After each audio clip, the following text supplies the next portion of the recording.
급속한 고령화로 노인 인구가 점점 증가하고 있습니다. 이에 따라 돌봄이 필요한 어르신도 늘어나고 있습니다. 따뜻한 마음, 행복한 동행.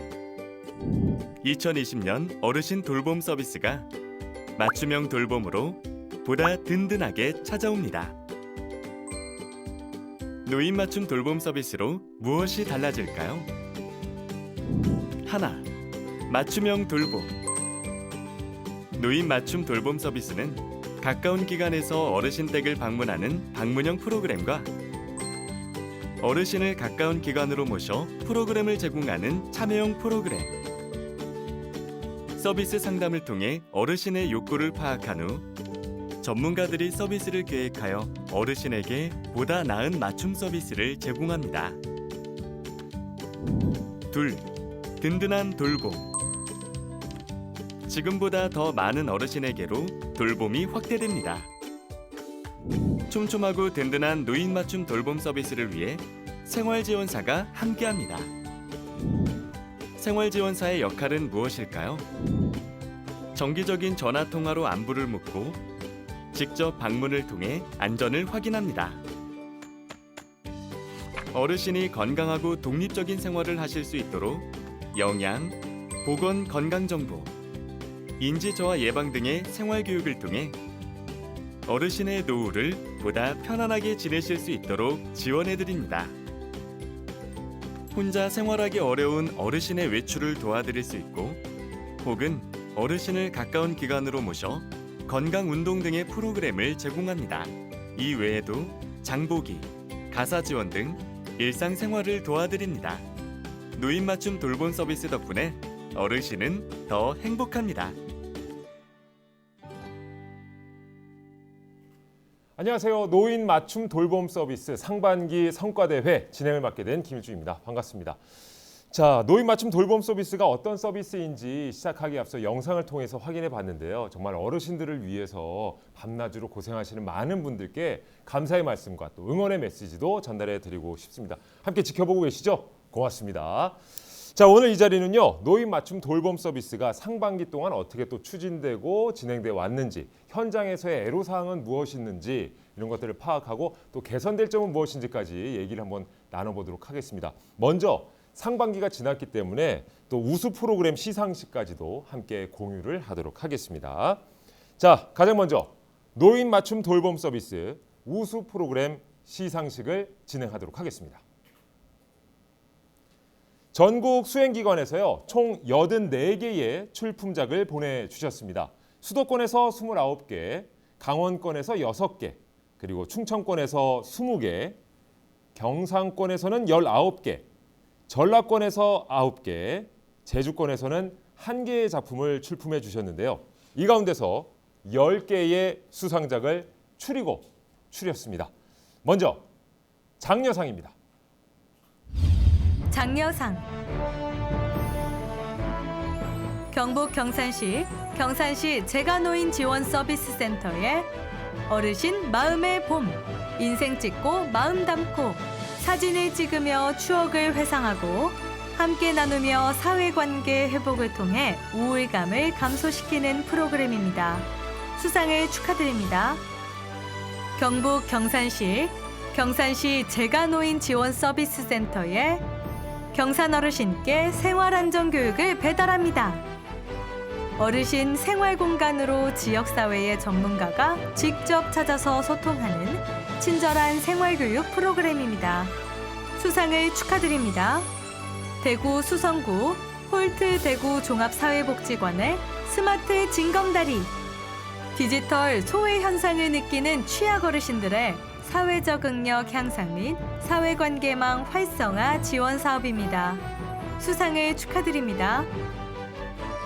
경기 수원시 버드네 노인복지관의 기특해유. 주관적 기억 감퇴와 경도인지 장애 노인의 치매 예방을 위한 1:1 가정 방문형 인지활동 프로그램입니다. 수상을 축하드립니다. 경기 안양시 율목종합사회복지관의 있다. 1인 고령 노인 가구의 식생활 및 사회적 지지 돌봄망 형성을 위한 식사 돌봄 프로그램입니다. 수상을 축하드립니다. 네, 이렇게 첫 번째 순서로 장려상 수상을 했습니다. 다시 한번 받으신 기관 여러분들 축하드리도록 하겠습니다. 자, 이어지는 시상은 우수상입니다.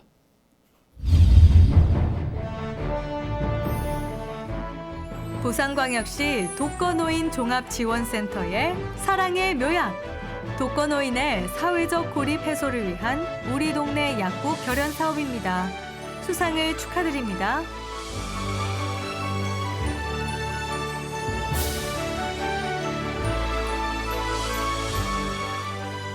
대전 동구 행복한 어르신 복지관의 1+5 사랑 가득 밑반찬, 돌봄 대상자의 주체적인 재능 나눔으로 만드는 밑반찬 만들기 프로그램입니다. 수상을 축하드립니다. 충남 서천군 노인복지관의 우리 동네 복지사, 서천군 거주 독거 어르신들의 행복한 삶을 위해 당사자의 자주성과 지역사회의 공생성을 살리기 위한 지역 복지 리더 양성 교육 및 실천 프로그램입니다. 수상을 축하드립니다. 자, 이렇게 우수상을 받으신 기관 여러분 다시 한번 축하드리겠습니다. 곳곳에서 지금 함성과 박수가 터져 나오고 있는 거 맞죠? 자, 이어지는 시상은 단 한 팀, 최우수상 시상입니다.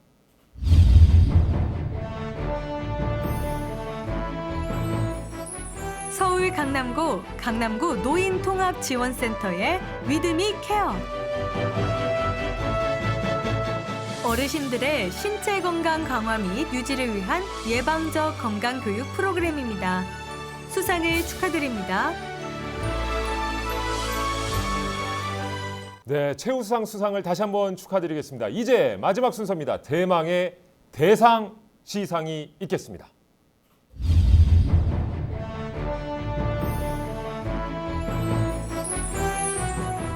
전북 전주시 우리노인복지센터의 케어 예방교실, 신체 정신 기능이 취약한 노인의 헬시 에이징 인플레이스를 지원하기 위한 케어 예방 교실입니다. 수상을 축하드립니다. 자, 이렇게 대망의 대상까지 모든 시상이 이루어졌습니다. 다시 한번 수상하신 모든 기관 여러분 축하드리겠습니다. 그동안 정말 수고 많으셨습니다. 프로그램 하나하나가 정말 모두가 다 고심한 흔적이 느껴져서 심사하기도 정말 어려웠다는 후일담을 들었습니다. 자, 더불어서 노인 맞춤 돌봄 서비스 우수 영상도 함께 선정이 됐습니다. 4월과 5월 우수 영상 부문도 99개의 작품 중에 6개 수상작을 발표하게 됐는데요. 해당 부문의 수상작은 저희가 쭉 한번 지켜봐야 되겠습니다만 시간 관계상 본 행사에 안내해드리지 못한 점 양해 부탁드리겠습니다.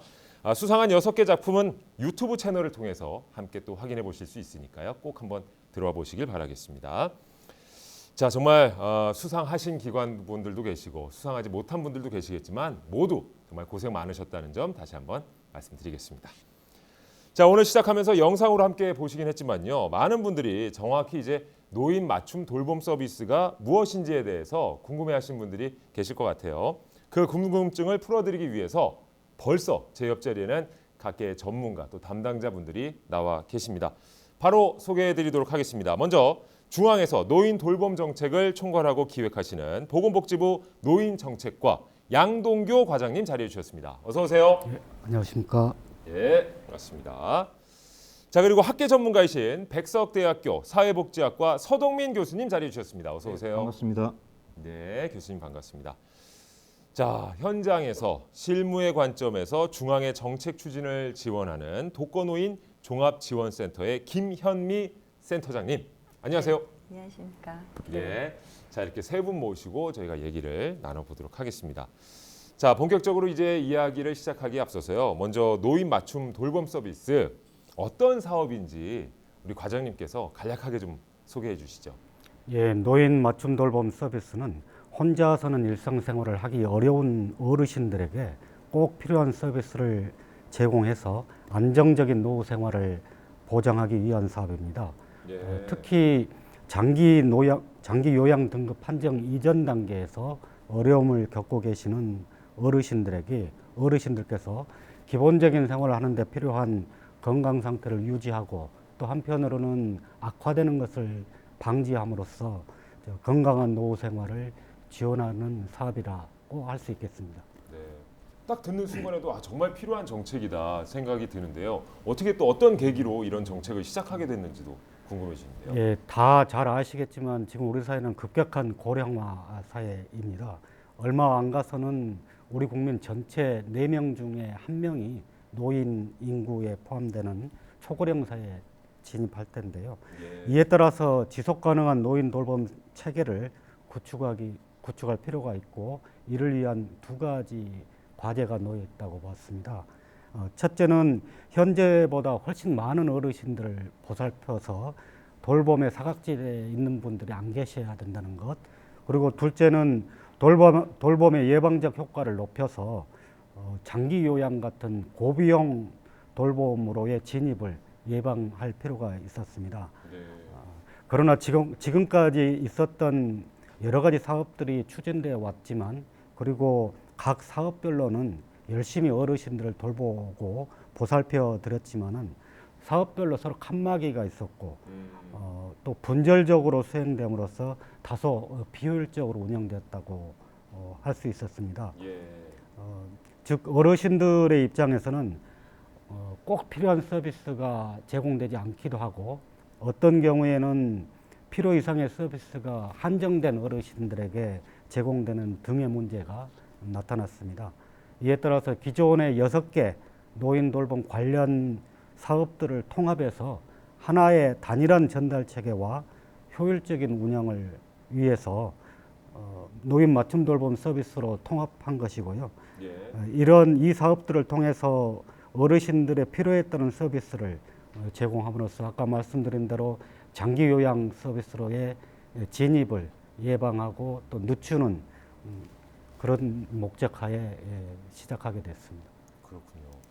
그러니까 말씀을 들어보니까 우리 어르신들과 관련된 이제 복지 사업은 이것 말고도 예전부터 추진해왔던 것들이 분명히 있었을 텐데 이 다른 서비스와 노인 맞춤 돌봄 서비스의 차이점이 있을까요, 교수님?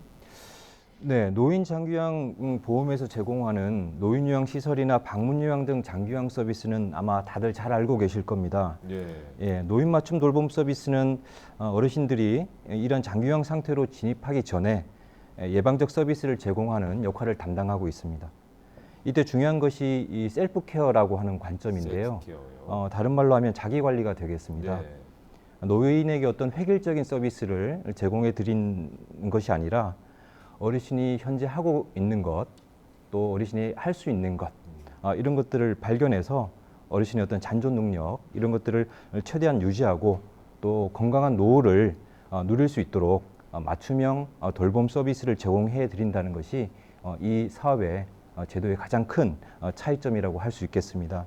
그렇군요. 예, 우리보다 앞서 고령화를 경험한 외국의 선진국들도 어르신의 어떤 상태 악화를 예방하기 위해서 다양한 보건 의료 복지 서비스를 개발해서 제공하고 있는데요. 이때 에이징 인 플레이스라고 하는 것을 중요한 정책 또 실천의 어떤 원리로 삼고 있습니다. 즉 어르신들이 친근하고 친숙한 공간, 본인의 집 그리고 거주지에서 배우자와 가족, 이웃과 함께 행복하게 나이 들어갈 권리를 제도적으로 보장해 드리기 위해서 노력하고 있습니다. 노인 맞춤 돌봄 서비스는 어르신들의 자기 관리를 지원함으로써 장기요양 상태가 되는 것을 예방하고 또 정든 곳에서 또 건강하게 생활하실 수 있도록 지원하는 우리 사회의 새로운 선진 노인복지 서비스다라고 할 수 있겠습니다. 네, 정말 많은 어르신들께서 두 팔 벌려 환영을 하실 것 같아요. 근데 이제 이름 그대로 노인 맞춤 돌봄 서비스입니다. 그럼 이제 정말 눈높이에 맞춰서 우리 어린아이들에게도 왜 눈높이에 맞춰서 교육을 하듯이 어르신들에게도 맞춰서 서비스를 해드릴 텐데 그럼 당장 이제 궁금한 점이 이 서비스를 어떻게 이용할 수 있을지 어디 뭐 신청을 해야 되는 건지 이런 것도 궁금할 것 같아요. 이 부분에 대해서는 그럼 우리 센터장님께서 좀 답변해 주실까요? 네. 노인 맞춤 돌봄 서비스는 그 기초노령연금 수급 대상자 중에서 독거노인이나 조성가정이나 아니면 노부부 세대 중에서 돌봄이 필요로 하는 그런 어르신들 중에서 한 만 65세 이상 노인들을 대상으로 신청을 할 수가 있습니다. 아, 만 65세 이상. 네네. 예. 전국에 647개 수행 기관이 있고요. 그리고 가까운 읍면동 주민자치센터에 본인이 직접 가서 신청하실 수 있고 아니면은 법적 보호자를 통해서 대리로 신청이 가능합니다. 아, 그러니까 어르신들 본인이 직접 가셔도 되고 아니면 법적 보호자가 네네. 대신 또 신청을 할 수도 있고 만 65세 이상 예, 어르신을 대상으로 한다고 하니까 다시 한번 기억해 두시고요. 이렇게 들으니까 이제 노인 맞춤 돌봄 서비스가 어떤 건지 대충은 이제 감이 잡히실 것 같습니다. 이제 본격적으로 그렇다면 이제 앞으로의 발전 방향에 대해서 이야기를 나눠보는 시간을 갖겠습니다. 요즘에 실은 이제 사회 곳곳이 힘들거든요. 바로 코로나19 때문이죠. 뭐 남녀노소 가리지 않고 정말 많은 분들이 힘들어하고 계시는데 특히나 고령층에 이제 코로나19에 좀 취약하다는 얘기를 워낙에 많이 듣고 있습니다. 예, 뭐 통계 자료도 지금 보고 계시는데요. 예, 60세 이상의 고령자분들이 얼마나 또 취약한지를 저 표를 통해서 또 보실 수가 있을 것 같아요. 치명률도 상당히 높아요. 예. 그렇기 때문에 상당히 좀 고민들을 많이 하실 것 같은데 이 노인 맞춤 돌봄 서비스도 코로나로 인해서 뭐 서비스 이용이라든지 제공에 있어서 좀 어려움이 많을 것 같아요. 실제 현장은 또 어떻게 좀 진행이 되고 있는지도 궁금해지는데요. 네, 지금 말씀하신 것처럼 코로나19 상황으로 인해서 노인 맞춤 돌봄 서비스 같은 경우에는 이제 대면 서비스로 진행을 하는 부분이 있거든요. 예. 그러다 보니까 어려움도 상당히 많고 그럼에도 불구하고 지금 현장에서는 감염병에 대한 어떤 예방 수칙 이런 것들을 좀 잘 준수해서 서비스는 계속 진행 중에 있습니다. 그렇군요. 워낙에 직접 찾아가서 좀 돌봄 서비스를 진행해야 되는데 요즘에는 네네. 뭐 언택트라든지 뭐 비대면 뭐 이런 서비스를 또 강조하는 부분도 있어서 특히나 좀 현실적으로 좀 힘든 부분이 또 많이 있으실 것 같아요. 어떤 것들이 좀 힘드세요? 네, 그 코로나19가 이제 계속적으로 확산되면서 그 수행 기간은 사전에 그 계획을 수립을 해서 서비스 제공을 하게 되어 있거든요. 네. 그런데 이제 이런 상황이 어렵다 보니까 대부분 이용자 어르신들이 또 특히 외부적인 어떤 활동이 제한이 되다 보니까 장기간 댁에 계시는 경우들이 많습니다. 네. 그러다 보니까 어르신들이 이제 영양 관리에 있어서도 상당히 미흡하고 또한 고립감이 많이 심화되다 보니까 이러한 상황에 대해서 그 돌봄 서비스에서 이제 그러한 것들을 좀 하실 수 있도록 어떤 서비스 대체를 좀 생각을 하고 있고요. 네. 또한 돌봄 서비스를 이용하려고 하는 많은 대상자들이 있음에도 불구하고 이제 누군가가 우리 집에 오는 거를 꺼리다 보니까 마음은 받고 싶지만 실제적으로 서비스를 이용하지 못하는 그러한 여러 가지 어려움들이 좀 있습니다. 네. 그렇죠. 또 어르신들의 마음도 또 한편으로 이해가 돼요. 네네, 그렇죠. 예. 근데 그럼에도 불구하고 또 서비스 제공을 위해서 많은 분들이 애쓰시고 있다는 얘기를 들었습니다. 어떻게 좀 서비스 제공을 하고 계시나요? 노인 맞춤 돌봄 서비스는 제가 서비스라 해서 어르신들을 이제 직접 대면해서 서비스를 제공하는 것입니다.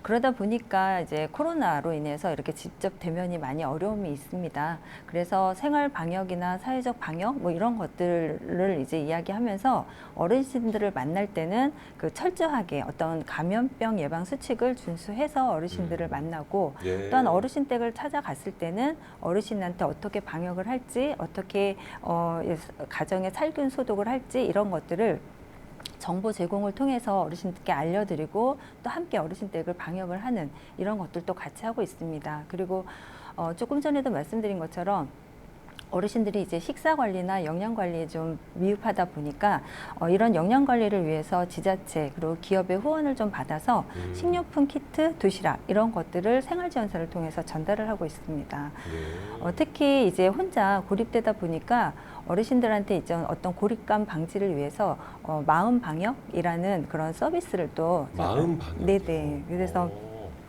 예를 들면 어르신이 예. 이제 가정에서 체조나 아니면은 인지놀이 뭐 이런 것들을 맞춤형 서비스로 제공을 하는 거죠.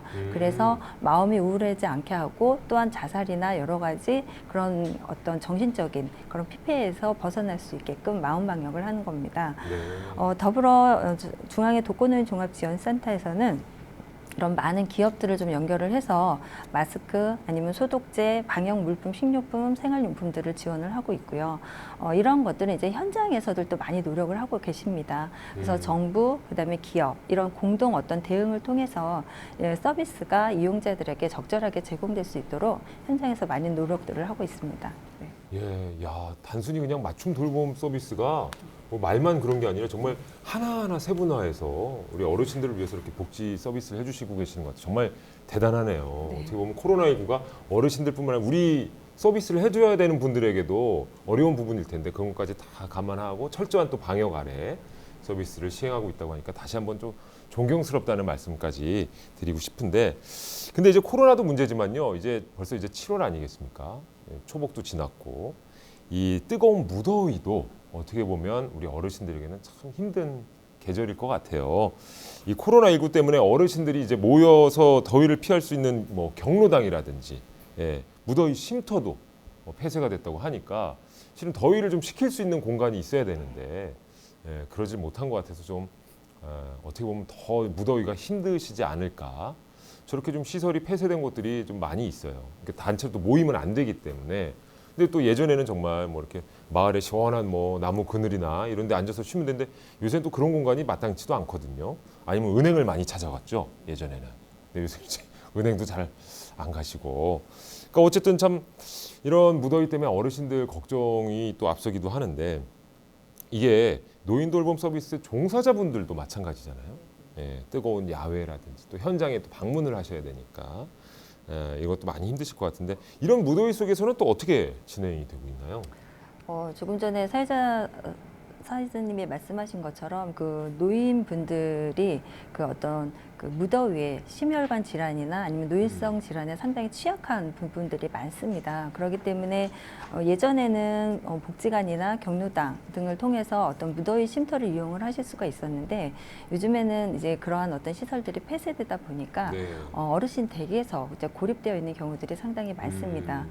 특히 이제 어르신들은 그 전기세나 이런 것들 이제 아깝다 해서 선풍기도 제대로 안 틀고 이제 지내시다 보니까 더욱더 이런 고립된 생활 속에서 더욱더 어떤 무더위에 취약할 수밖에 없는 그런 상황이기 때문에 생활지원사들이 이분들을 이제 계속적으로 가서 돌봐줘야 되는 어떤 그런 상황이라고 보실 수가 있습니다. 솔직히 그 생활지원사 선생님들도 그 하루에 어르신들을 뭐 많게는 5가정, 뭐 6가정까지 방문을 하시면서 그런 어떤 무더위 속에서 다니셔야 되는 상황입니다. 그렇기 때문에 이분들도 상당히 어려움에도 불구하고 만약에 생활지원사님들이 가지 않았을 때 어르신에 대한 어려움들이 있기 때문에 그런 어려움을 좀 무더위의 어려움을 극복하고 본인들이 직접 찾아가서 어르신들한테 생활 안전에 대한 안내나 아니면 후원 물품을 전달을 한다든지 이런 여러 가지들을 지금 계속적으로 진행을 하고 있습니다.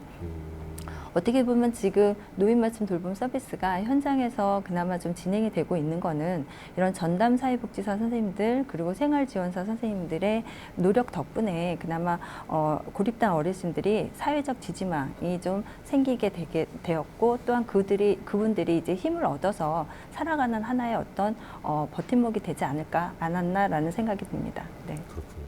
참 무더위 속에서도 정말 고생 많으시네요. 네네. 현장 방문하시기 위해서. 아니 우리 이런 분들을 위해서 복지사 분들을 위해서 보건복지부에서 이렇게 손 선풍기라도 이렇게 하나씩 양 과장님. 예, 적극적으로 검토를 해보겠습니다.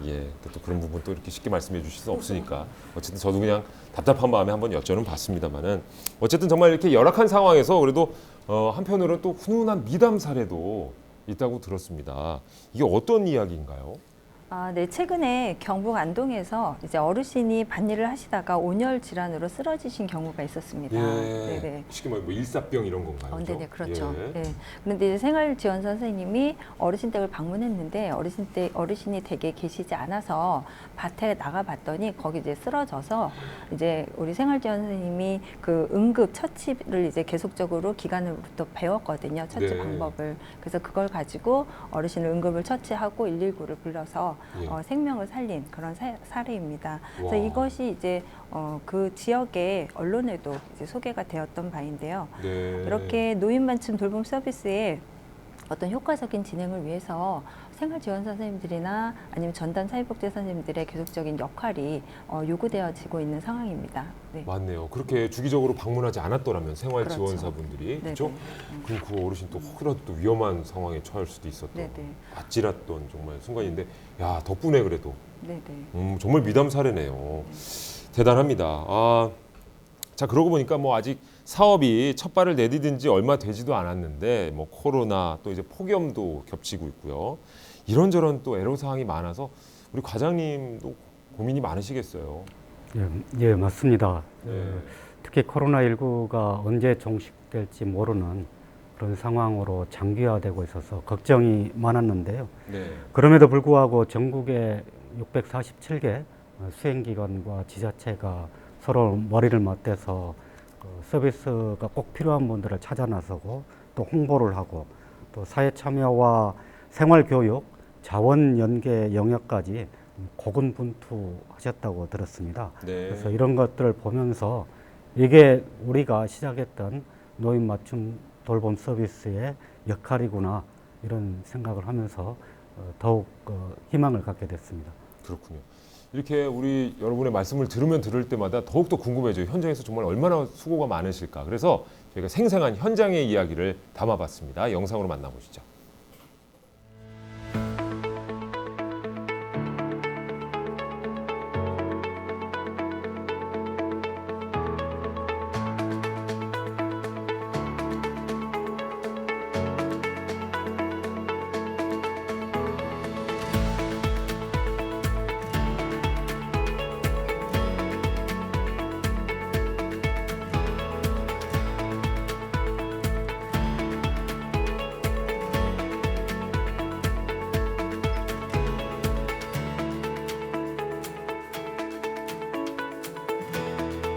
사실 저희가 그 대상자 발굴에 중점을 두고 연초에 그 읍면동 복지팀하고 저희 남원시하고 같이 합동으로 독거노인 현황 조사를 실시를 했습니다.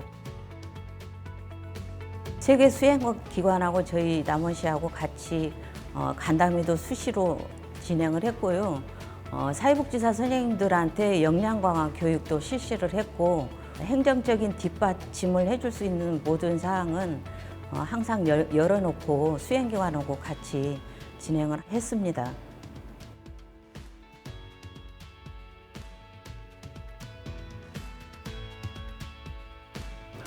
이 대상자의 확보는 읍면동 주민센터를 통해서 대상자 선정이 되거든요. 전담 사회복지사들이 읍면동 사회복지사하고 MOU를 체결하고 그 사회복지사들이 대상자 확보하는데 굉장히 유리한 고지를 선점해서 저희들이 코로나 이전에 초기에 대상자를 확보했던 것 같습니다. 대상자 확보 어려운 점이 매우 많았음에도 불구하고 초기부터 대상자 확보하는데 관내 협조가 적극 되어서 지금에 이르렀던 것 같습니다.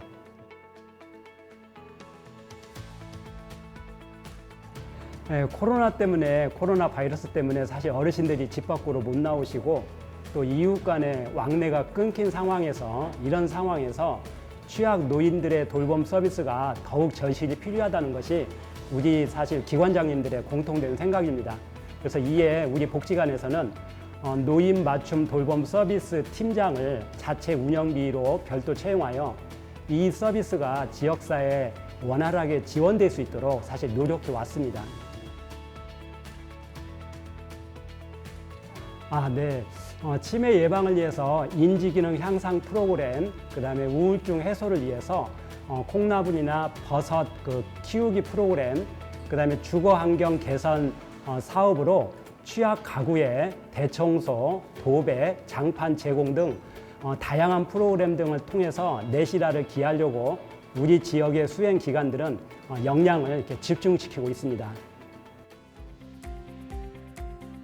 코로나19가 이제 확산되면서 필요했던 방역 물품이라든지 식품 키트, 그리고 영양식품이라든지, 그리고 생활지원사들이 어르신들께 도움을 드릴 수 있는 다양한 물품들을 지역에서 적극 발굴했습니다. 가장 큰 보람이라면 이 노인 맞춤 돌봄 서비스 하면서 올해 저희가 정말 전 세계적으로 누구도 예측하지도 못하고 경험하지도 못했던 이 어려운 상황에 내가 원하지 않았는데 질병의 위험으로부터 사회적 고립 상태에 있었던 어르신들을 저희가 사회와 연결해주는 그런 역할을 했다라고 생각을 합니다. 그리고 그 접점에 저희 생활지원사와 전담 사회복지사가 아주 중요한 역할을 했다라고 생각을 하거든요. 그래서 그 어르신들에게는 저희 생활지원사 선생님들이 가족이요, 친구, 그리고 이웃이자 사회가 아니었을까. 그래서 이게 가장 큰 보람이었다고 생각합니다.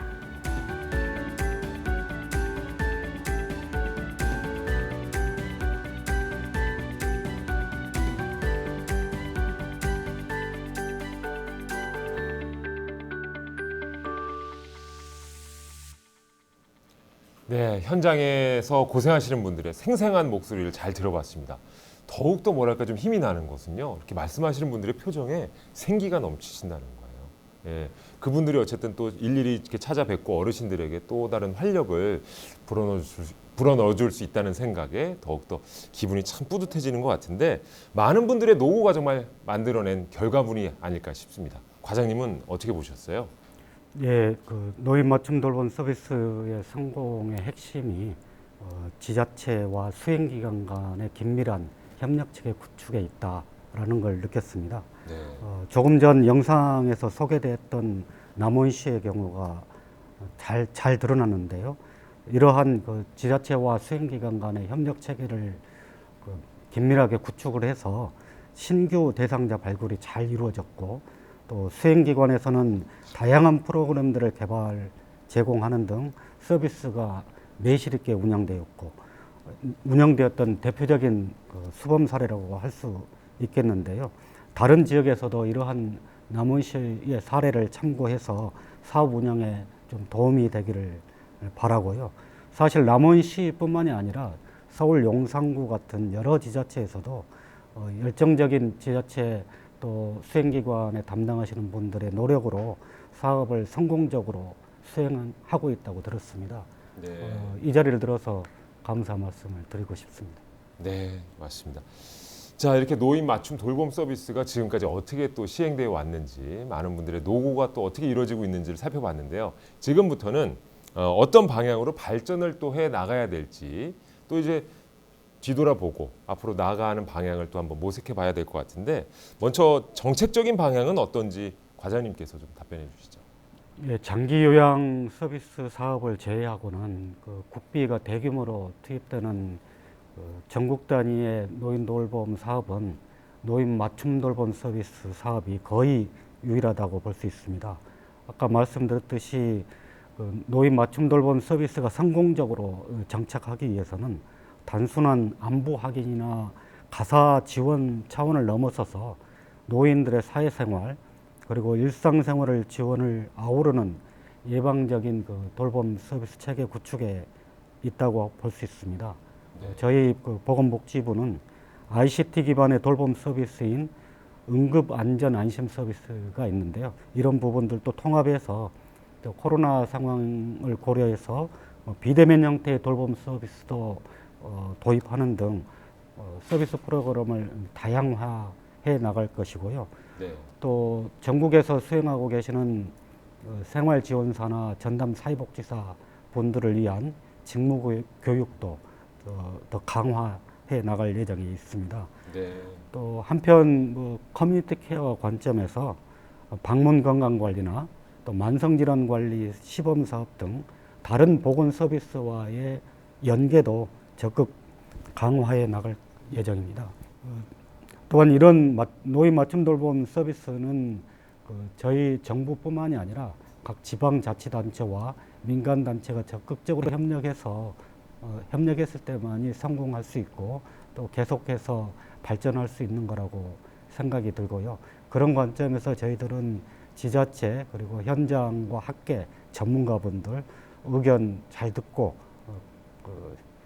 소통하면서 제도를 하루속히 정착하고 또 발전을 위해서 노력해 나갈 생각입니다.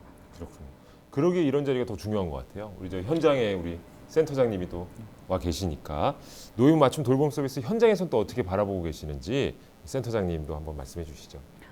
네, 지금 양동규 과장님께서 말씀하신 것처럼 그 기존의 노인 돌봄 서비스가 이제 단순 안전 확인이나 단순 일상생활 케어에서 만약에 진행된 거라면 이제 거기서 벗어나서 지역 내에 있는 이용 어르신들의 상황에 맞게 종합적으로 서비스가 개편이 돼야 되고 제공이 돼야 된다라고 생각합니다. 네. 그러기 위해서는 일단 현장에서 이 서비스에 대한 마인드가 좀 변화돼야 되지 않을까라고 생각을 하는데요.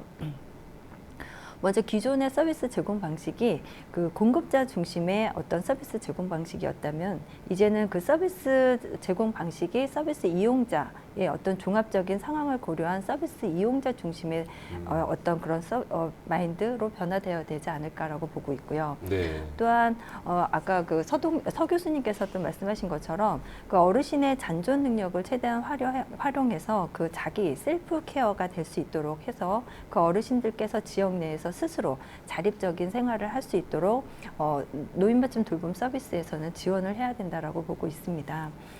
그러기 위해서는 그 중앙의 독거노인 종합지원센터는 복지부와 어떤 정책적인 방향도 같이 가야 할 뿐 아니라 현장에 있는 많은 얘기들을 좀 청취를 해서 노인 맞춤 돌봄 서비스의 정책 지원 기관으로서 수행 기관의 운영을 함에 있어서 어떤 그 전문적인 지원, 컨설팅, 현장 점검 이런 것들을 좀 더 확대해 나갈 예정이고요. 네. 또한 종사자들에 대해서 역량 강화나 아니면 업무 소진을 예방할 수 있는 다양한 어떤 종사자들을 위한 프로그램들을 좀 개발해서 제공할 예정입니다.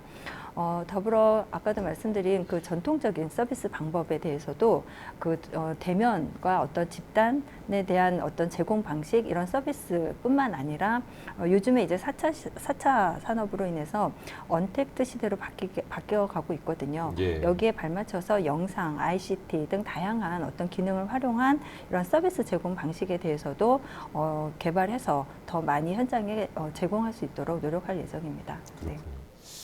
현장의 목소리까지도 저희가 센터장님을 통해서 확인을 해봤고요.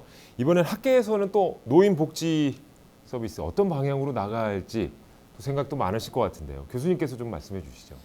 네, 우리 노인 맞춤 돌봄 서비스가 우리나라의 어떤 노인 복지의 대표적인 서비스로 자리 잡기 위해서는 무엇보다 제공기관의 책임성 그리고 제공 인력의 전문성을 향상시키기 위한 노력이 무엇보다 중요하다라고 생각이 됩니다. 네. 좋은 서비스라고 하는 것이 결국엔 좋은 인력으로부터 비롯되는 것이 아닐까요? 그리고 어르신들의 복합적인 욕구와 늘어나는 수요, 또 사회 환경의 변화에 대응할 수 있는 다양한 유형의 서비스들을 개발하고 또 보급하기 위한 활동도 중요할 것입니다. 오늘 이 자리도 이런 발전적인 노력들의 일환이라고 생각합니다. 그렇군요. 자, 이렇게 우리 교수님의 또 학계의 목소리까지 들어봤습니다. 세 분 모시고 오늘 노인 맞춤 돌봄 서비스 지금까지 어떻게 시행돼 왔고 앞으로는 또 어떻게 발전하면 좋을지 저희가 함께 모색해보는 시간을 가져봤는데요.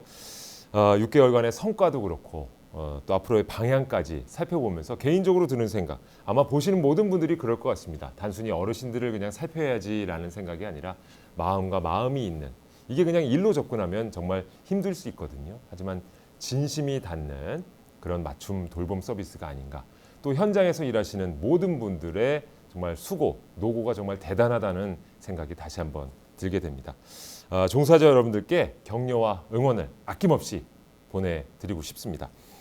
자, 또 마지막으로요, 여러분들에게 드리는 응원의 메시지 담은 영상이 준비되어 있다고 하니까요. 그 영상 보시면서 오늘 이 시간은 마무리 짓도록 하겠습니다. 세 분도 오늘 수고 많으셨습니다. 네, 감사합니다. 네. 자, 함께 시청해 주신 여러분도 고맙습니다. 마지막 영상까지 꼭 지켜봐 주세요. 고맙습니다.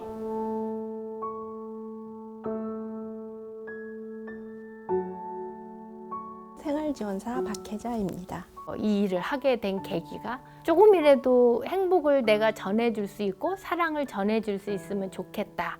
아, 이거는 인생의 동반자다, 가족이다. 어떤 내면과 정신적인 것과 실질적인 생활에 도움이 될 수 있도록 노력을 하고 있어요. 외로운데 늘 그렇게 염려해 주시고 그러니까 기적이나 마찬가지죠. 지금은 행복해요. 선생님 아니었으면 제가 어떻게 됐을지도 몰라요. 어르신들이 삶의 변화를 가져오고 또 그걸 통해서 저의 삶도 더 변화가 되고 그런 변화가 있는 것이 바로 기적이라고 생각합니다.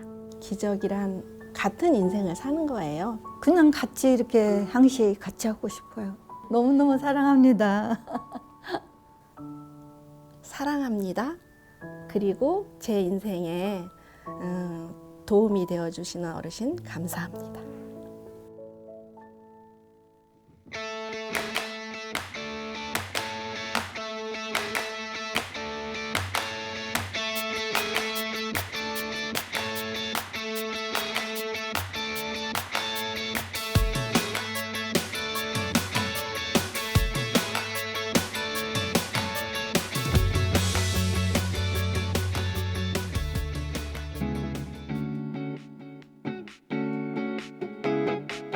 어르신 안녕하세요. 예, 생활지원사입니다. 예, 어르신 식사는 하셨어요? 평생에 날 어머니라 부르는 사람이 아무도 없었어. 그래 해주니까 아무도 없고 꼭 하고 나면 또 나오고.